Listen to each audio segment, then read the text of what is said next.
नमस्कार। गायत्री विद्या मंदिर उच्च माध्यमिक विद्यालय सांचौर की ऑनलाइन क्लास में आपका स्वागत है। प्रिय विद्यार्थियों, आज हम कक्षा 11 विषय इतिहास अध्याय 3 में खलीफाओं की शासन विस्तार व उनके द्वारा मोहम्मद पैगंबर की मृत्यु के बाद साम्राज्य निर्माण किया गया था, उसका अध्ययन है वो करेंगे। तो देखिए, हज़रत मोहम्मद पैगंबर ने अरब में एक नया इस्लाम धर्म शुरू किया था और शुरुआत में हज़रत मोहम्मद पैगंबर को भी कई तरह की समस्याओं से जूझना पड़ा था, लेकिन उन्होंने अपने धर्म को विमुख नहीं होने दिया, धर्म के प्रति अडिग रहे और देखते ही देखते अरब क्षेत्र में मक्का मदीना इस्लाम के पवित्र स्थान हो गए और उनके अनुयायियों की संख्या बढ़नी है वो शुरू हो गई थी। तो देखिए, उस समय किसी भी धर्म का जीवित रहना उस पर विश्वास करने वाले लोगों पर निर्भर करता था और उस समय में अरब क्षेत्र में इस्लाम धर्म के प्रति लोगों का रुझान बढ़ने लगा था, क्योंकि इस्लाम आने से पहले वहाँ अराजकता का माहौल था और इस्लाम आने के बाद शांति व्यवस्था स्थापित हुई, तो लोग उसकी ओर वो जुटने लगे थे। अब कई जैसे जो उस समय में मदीना के बहुदेववादी और यहूदियों को पैगंबर मोहम्मद के राजनीतिक नेतृत्व के अंतर्गत लाया गया था। मोहम्मद पैगंबर ने कर्मकांड और नैतिक सिद्धांतों को बढ़ाकर उन्हें परिष्कृत कर धर्म को अपने अनुयायियों के लिए मजबूत बनाया था।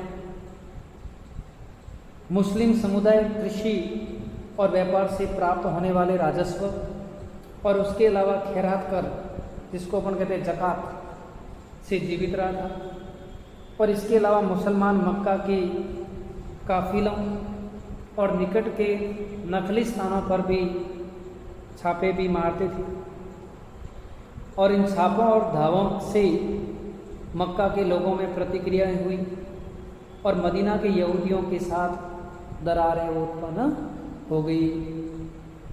मक्का को जीत लिया गया और एक धार्मिक प्रचारक और राजनेता के रूप में हज़रत मोहम्मद पैगंबर की प्रतिष्ठा उस समय अरब के दूर दूर तक हैं वो फैल गई थी।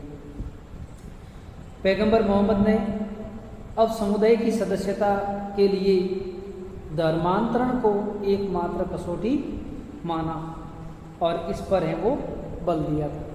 धर्मांतरण का मतलब होता है दूसरे धर्म के व्यक्तियों को धर्म परिवर्तन कर इस्लाम में लाना, धर्मांतरण कहलाता है।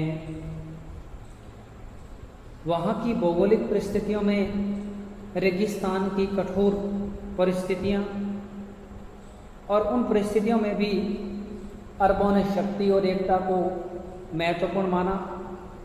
हज़रत मोहम्मद पैगंबर की उपलब्धियों से प्रभावित होकर बहुत से कबीलों, अधिकांशतः बद्दुओं ने अपना धर्म बदलकर इस्लाम को है वो अपना लिया था और उस समाज में शामिल हो गए थे।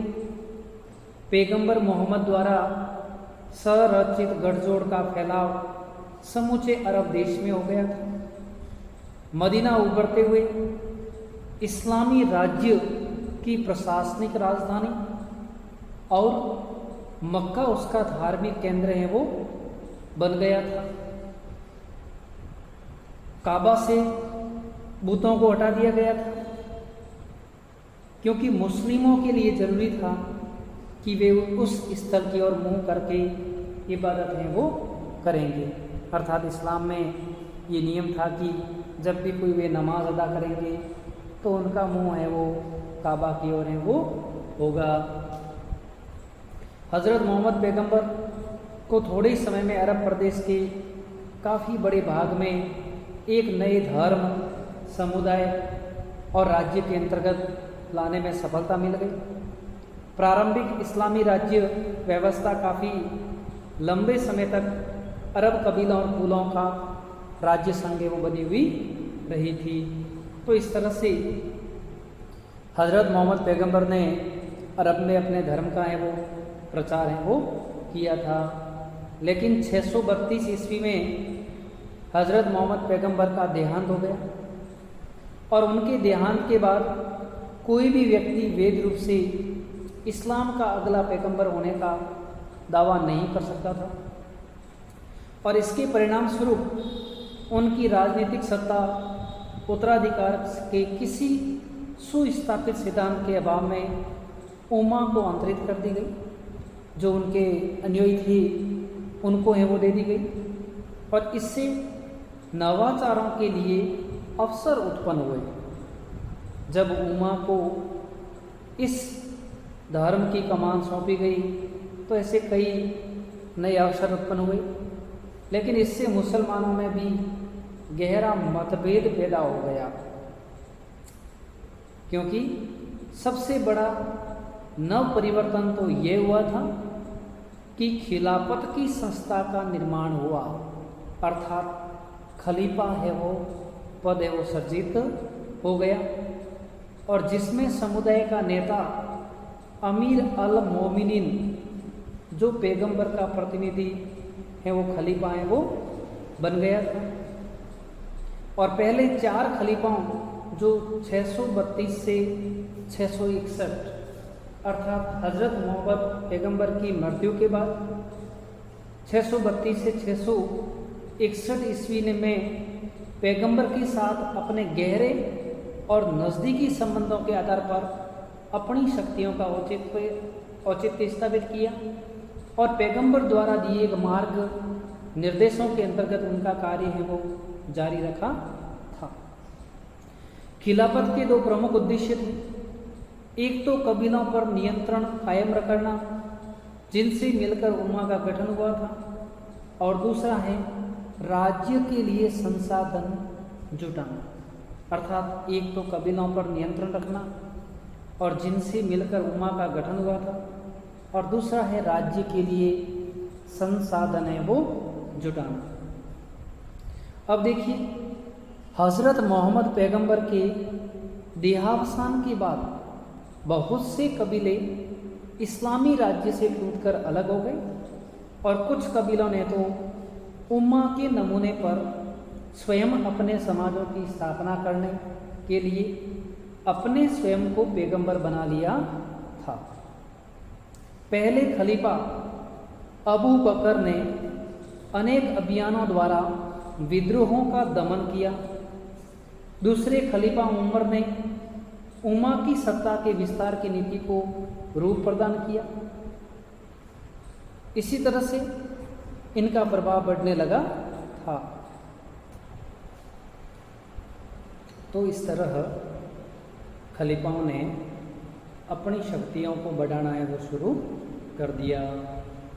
अब उस समय में इस्लाम के कई नए नए कबीले बन गए थे और नए नए कबीलों में अलग अलग तरीके से शासन चलता था। तो मोहम्मद पैगंबर के देहावसान के बाद बहुत से कबीले इस्लामी राज्य से टूटकर अलग हो गए थे और कुछ कबीलों ने तो उम्मा के नमूने पर स्वयं अपने समाजों की स्थापना करने के लिए अपने स्वयं के पैगंबर हैं वो बना लिए थे।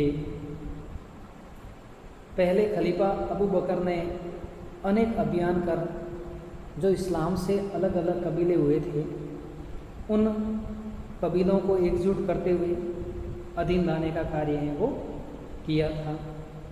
दूसरे खलीफा उमर ने उम्मा की सत्ता के विस्तार की नीति को रूप प्रदान किया और खलीफा जानता था कि उमा को व्यापार और करों से होने वाली मामूली आय के बल पर नहीं चलाया जा सकता, और ये महसूस करते हुए कि अभियानों के रूप में मारे जाने वाले छापों से लूट की भारी धनराशि गनीमा प्राप्त की जा सकती है।